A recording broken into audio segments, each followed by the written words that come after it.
Okay. So, welcome to Franchise Club, the podcast where we explore the world of business growth, brand expansion, and the power of franchising. Today, we are taking you to the heart of the Middle East, a region booming with the franchise opportunities and entrepreneurial energy. Our guest is a true powerhouse in the industry, Mr. Sary Hamway, known as the Franchise Don, founder of the Franchise Trainer and a key player in helping brands scale across the borders. He has worked with countless international and regional franchisees, including some promising Croatian franchise concept, now eyeing the Middle East region. Oh, If you're a thank you. business owner wondering whether your brand could go global or just curious about what it takes to build a franchise empire, stay with us. Sari, welcome to the Franchise Club. Oh, thank you. Thank you for the really nice introduction. I'm very privileged to be hosted by an iconic professional of franchising like yourself, and Thank you. I feel honored to be talking about the franchise in the Middle East and also touch on some of the aspects of franchising in Croatia and Southeast Asia. So thank you very much, and Thank you. I'd love to be with your audience and take it from there. Thank you very much for accepting our invitation. So let's start with the questions. So people call you the Dawn of Franchising. Mm. That's quite a title. Where did that nickname come from and how do you feel about it? As a matter of fact, I did not give this name to myself. It was given to me by my competitors because uh, I was the first to offer franchise consultancy and training in the Middle East region, beginning at the 1990. And I was the only one. I was the father of franchising at the time, so there was nobody else. And then, time by time, more franchise professionals came into the market and they looked up to me as the Don, the godfather of franchising, since I was the first to start that. But, I really like it. Of course, we all saw the movie, The Godfather, and it is inspiring to be a godfather of something. So I'm very pleased with the title, and yeah, I'm happy. I'm happy that people are still calling me the Don of franchising. Actually, it represents the authority, it represents knowledge, and important figure.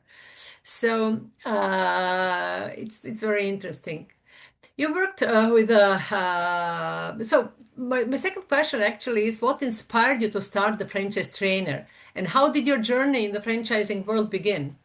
Okay, so this is two questions. Uh, uh, Before I start franchising, I was a university teacher, Oh, uh, okay. and I love teaching. I love telling. I love, transferring knowledge, and not only knowledge, transferring the passion to go and do things. And I used to be a very good teacher. My students loved me. So um, uh, when I saw the franchise landscape in the Middle East shifting towards consultancy and brokerage and so forth, I thought, I'd rather be teaching franchising. I was privileged to be educated on franchising on the hands of the best franchise consultants in the world. This is where I started in 1990. I was in the UK and I joined a franchise consultancy firm. And the people who used to work there, um, they teach me franchising from A to Z. And I spent with this company 15 years and we expanded the business. They saw me at exhibitions talking to people in Arabic, and And they said, Sari, you have this thing in Arabic, why can't we expand our business into the Middle East? And which we did. We established offices in the UAE, Saudi Arabia, Lebanon, Egypt, and other places. So this is where when I started, and this is why I started, because I love transferring my knowledge. I have this passion. I think I was saying I was privileged to be educated on the hands of the best franchise consultants in the world. I am privileged to be speaking Arabic and English, and I thought it's my mission is to educate um, the people in the Middle East on franchising, since I have the two languages. So all my training courses, everything is in English and Arabic. So I had the privilege to work with you in several occasions, and I know that you are very good in teaching and transferring knowledge.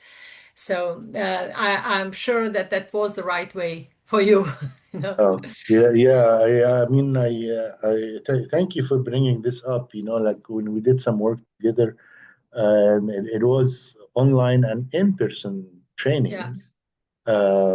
And I mean, your contribution was invaluable. So it was great having you with us. But you notice that sometimes I speak in Arabic as well during my conversation with it was kind of a workshop, wasn't it? Yeah, yeah, yeah. So and yeah, just people love what I say about, it is all spontaneous, if you may. It just comes out, and I speak, with clarity and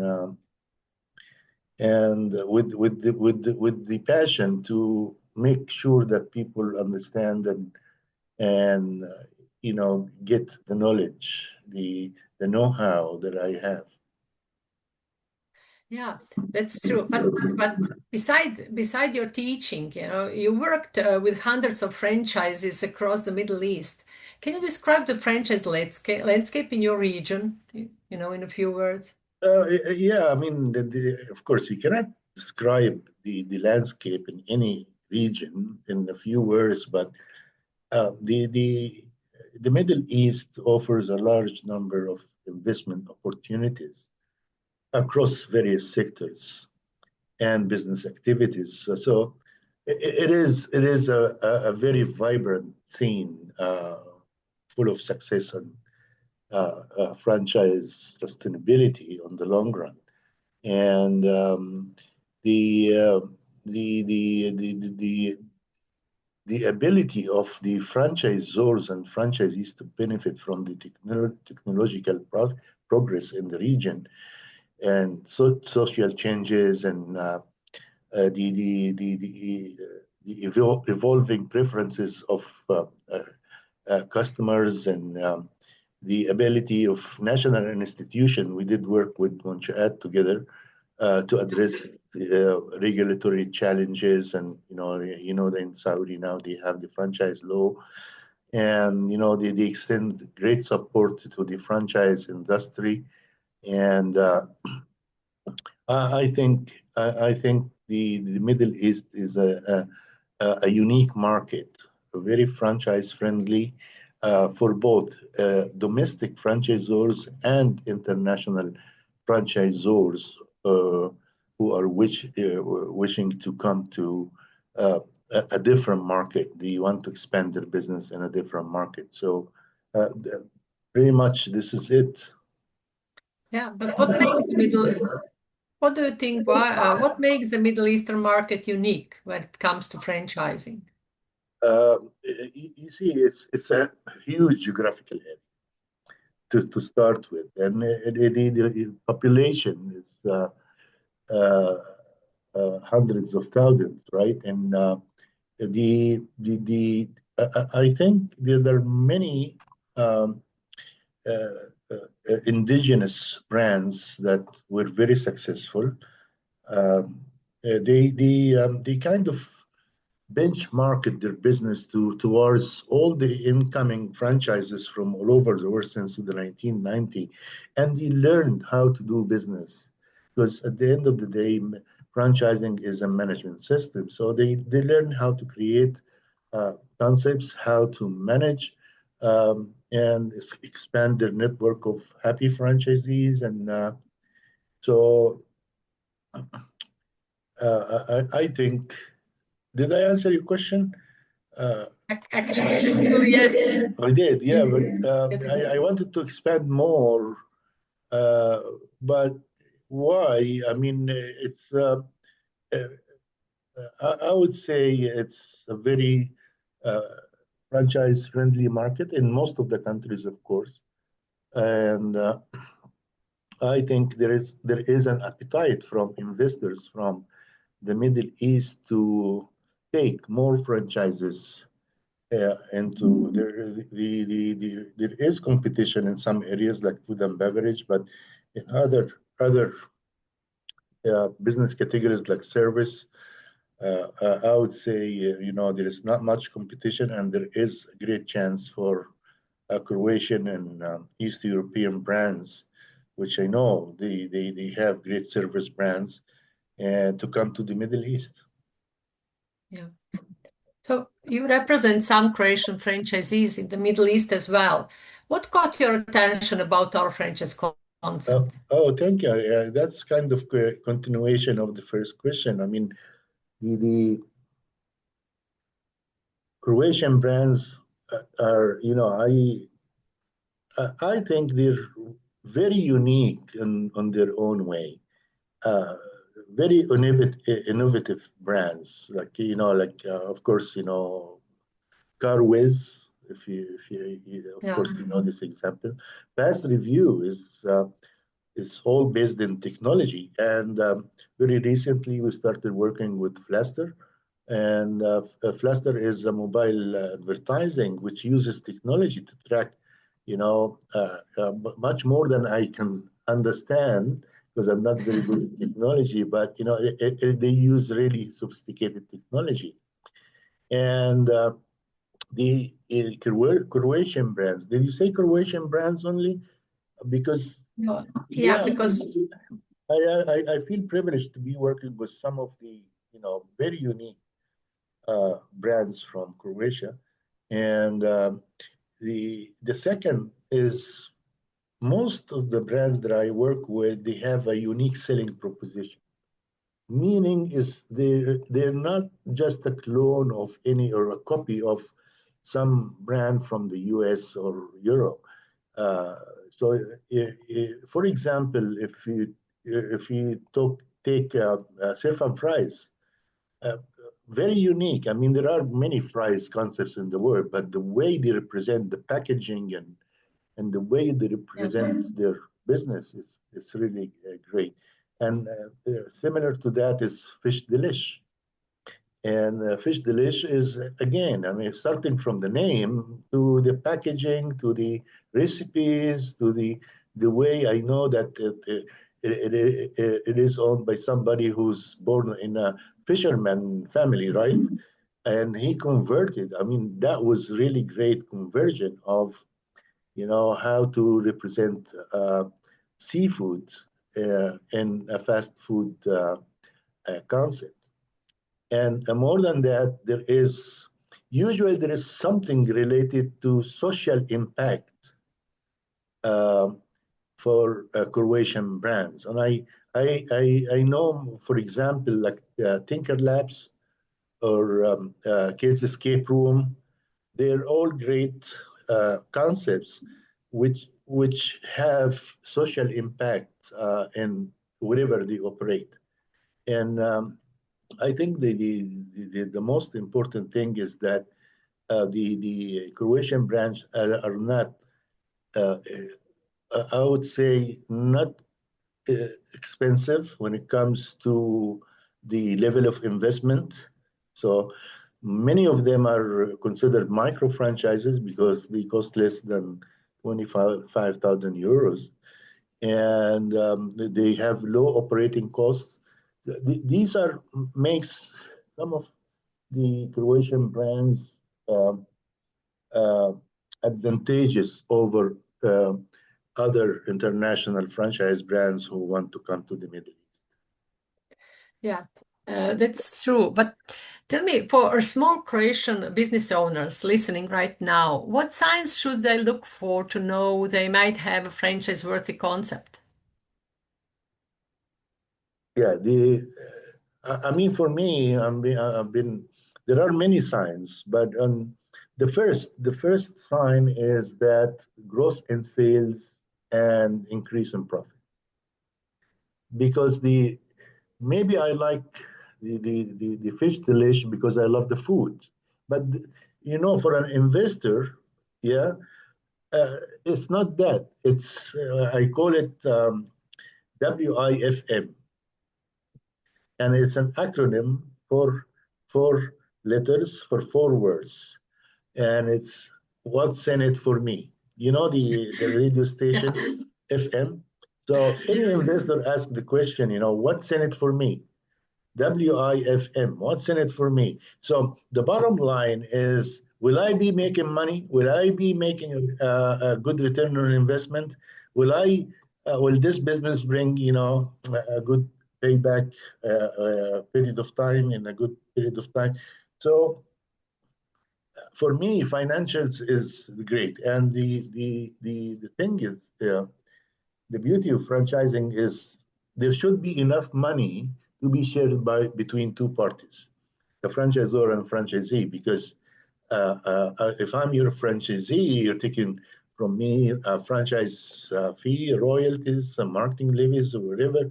Yeah, but I should be making money, even with all the overheads and costs and product costs and other expenses. So for me, the key is the financial success of the brand. The science, talking about science, so increase in sales and profits. This is number one. Number two is growing customer base, loyal customers. They come to you because they love what you do. So your franchisee is not going to be part of your experiment. It's Yeah. proven successful, and you have a really good, attractive identity as a franchisor. I mean, with the design and logos and packaging and whatever have you, even if it's a service, the way you put it together is how it makes it attractive to the public. So I mean, there are many signs, but I think uh, uh, this is the top I would think of now. Yeah. Thank you very much. Actually, you answered on my next questions or question already. So, Uh, and I'm very glad about it because we somehow put it together in one block, and it's important. Is there a particular franchise success story from your region that still inspires you? yeah, there are many. And I mean, I wouldn't say many. There are few, but for example, there is this Those Cafe out of Kuwait. There is another coffee concept called Passion or Sharaf in Arabic cafe, which went to the United States and doing very well there. And so there is a Bustani chocolate, and I mean they're expanding everywhere. There is Janati. It originated in France, and then a Japanese company took over. Um, I think 13 generation samurai lady, a wonderful person who's managing the business now, and she's doing really great and expanding everywhere. I'll give you another example, which is I'm working with now, taking them to the United States, is Arabian Oud, which they offer the perfume, the oud, agar wood kind of perfume Hmm. and other essences and stuff, and they're doing great. And they went to the UK. They have many stores in London, and they are in several. They are in Paris. They are now in the US. So that's another good example of a Middle Eastern brand that was successful, going international. So, in your business life, in your business way, you probably seen a lot of creative pitches. What's the most memorable franchise concept you come across, even if it's not from your region, anywhere? Okay, that's a good one. Actually, there are two that attracted my attention, and they're kind of very interesting because I haven't seen this anywhere. There is a graveyard care franchise, and it's from the US. And when I started talking about this here, because usually the graveyard is owned by families. It's not like like generic, for all people. So they said no, this business wouldn't work here. But I still think it's a very good idea. So like they like in the US, they say franchising from the cradle to the grave. So whatever, since the person is born, franchises. There are franchises that cater for his needs or her needs rather. Yeah. Until the day I die, there is funeral. What do you call? And in between, clothing, food, services, medical, home care. Throughout the life journey, you are receiving services from franchise businesses. Yeah. So I call it from the cradle to the grave. The second one is, which I really like, and everybody's complaining about banks. And there is a credit repair franchise. So yeah, I mean, it's kind of, and again, it's service. Well, I'm very interested in exploring more service brands rather than food and beverage and QSR. So they come to you and um, study or make diagnostic about your credit situation, and if it is kind of damaged, they tell you how to repair it, with a plan and everything else, which is great. Two unique ideas just to give you, Yes, but actually. every day you come across something really unique. uh, if you want food and beverage, I mean, now you see a phenomena. Street food, which used to be street food all the years now, are becoming franchises. Mm. Yeah, and I have to talk about food because I love food. So simple ideas in the street can be converted into great franchise businesses. Yeah. When you talk about this graveyard franchise concept, actually, every year when I teach the franchising on the university level, I ask my students to think about some franchise concept that they would like to invent. Mm.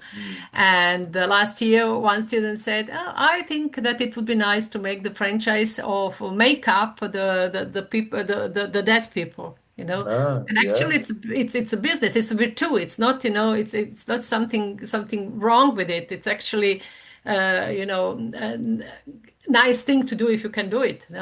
So yeah. I know what. Yeah, I mean, if you keep thinking about, what can be franchised, whatever, Whatever. makes money can be Yeah, franchised. yeah, everything The almost. Yeah, other, the other one is junk removal, for example, Uh, yeah. and I'm telling you from my perspective in the Middle East, we don't have many franchises like that. Hmm. Yeah, we have junk removal, right? Companies. but they're not franchising. And this can be a great business, a great Yes. franchise. And actually they are. In United States it Yeah, is, yeah, yeah. great businesses. Yeah. Can you tell me what are the big trends in franchising right now in the United Arab Emirates or in the Middle East? Are there any trends that you are noticing? You see, here is the thing: the Middle East is still in a very early stage of Middle East franchise industry. I mean, still in a very early stage of its growth. So, unlike the United States and some places in Europe or even Croatia, the franchise industry is dominated by food and beverage, QSR, fast food, casual dining. Uh, I would say what is really hot now is coffee franchises, and there are many regional uh, coffee franchises that are doing really, really well and competing with some global brands. Uh, Yeah. yeah, they do. So, I mean, this is maybe the first example that comes to mind. Yeah. Actually, in Croatia, it's a little bit different, How is that? Food and beverage are not on the first place. And Yeah, I if told we're you. talking Yeah, about yeah, domestic franchise concept, our yeah. entertainment franchises are the first. Yeah, I would agree. Like when you go to a franchise exhibition in the Middle East, uh, maybe 70 to 80% of the exhibitors are in food and beverage, and the other 20 are maybe services uh, or something, or maybe retail. But when you go to an exhibition in Europe, like you went to Paris last month, and I know that I didn't go, of course, but you went. Um, that the majority of exhibitors are service franchise. And Yes. correct me if I'm wrong. No, no, you're right. Yeah. It it correlates with the degree of growth of the franchising in a certain region. Yeah. So, in your opinion, which sectors or types of businesses from Croatia could do well in the Middle East? Food and beverage or service or I would say, uh, of course, food and beverage because there's still demand here in the Middle East for good Mhm. food and beverage brands. But I would say the focus in the next 10 years would be on Croatian service franchise brands.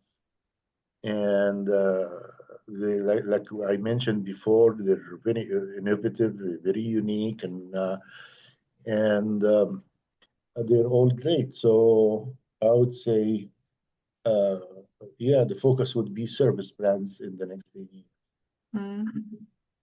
And I have one question that actually I'm asking myself that for quite some time. So I will ask you, how important is storytelling and national identity when presenting a franchise to a new market? That's a really good one because I believe that franchising is a bridge between cultures.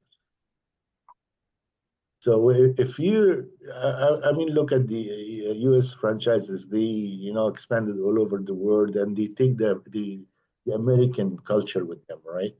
Uh, in a sandwich, in a burger, in a Yeah. burger bun, and the same if you say a Croatian brand goes to the Middle East, carrying the identity, the Croatian identity, it's it's all great because it's part of the culture, right? So you're not only exporting a brand or exporting products or whatever, because you're also exporting your culture. People will get to know more about the Croatian culture, get to know, love your culture, your people, and the concepts and everything else. And there is huge chance, and I know that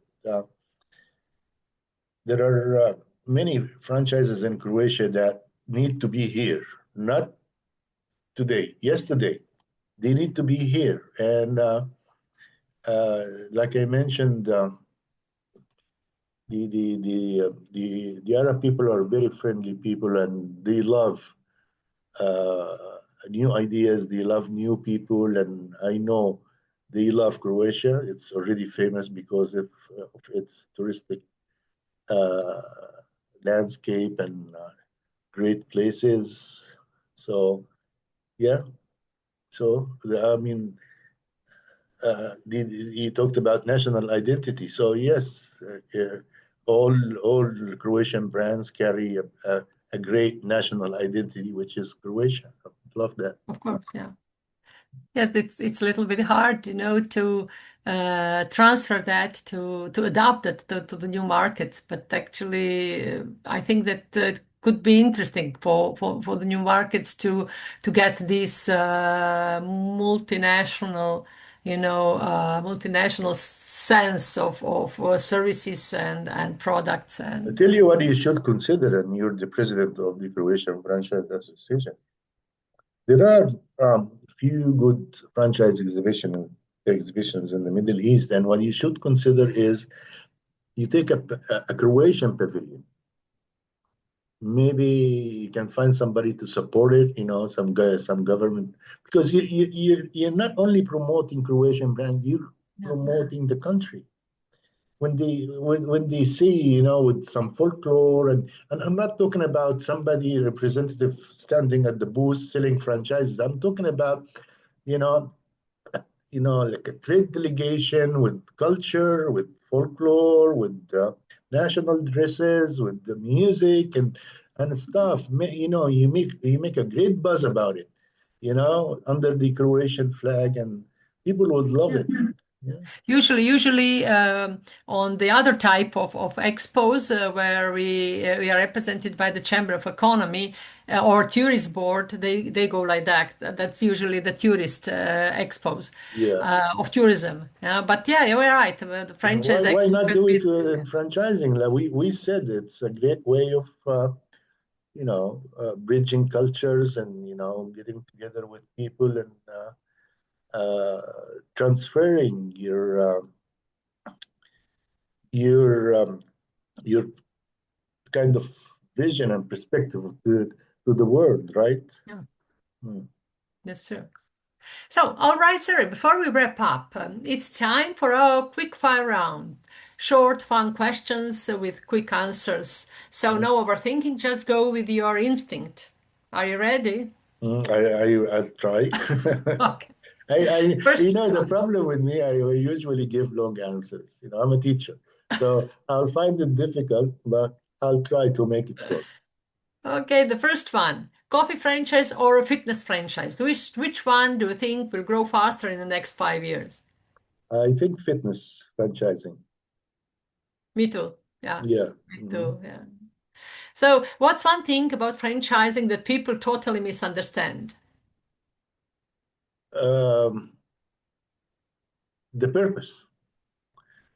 uh, and I need to expand on that. The Yes. purpose is to make money. People develop a franchise system not because everybody else is doing it, not because it's an ISO certificate you put on the wall. It's because you want to make money as a franchisor. And same for a franchisee. I want to take a franchise because I don't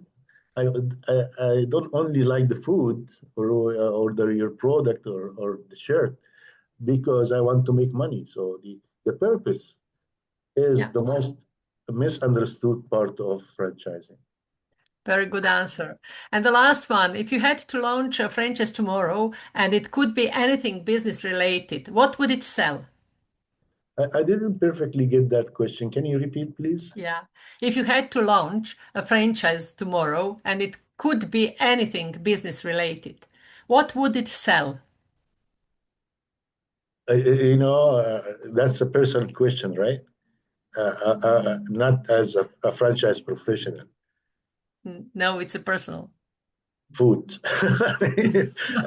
I still love food. Like I'm a big guy. I like cooking, and I find my other passion, other than franchising, is cooking.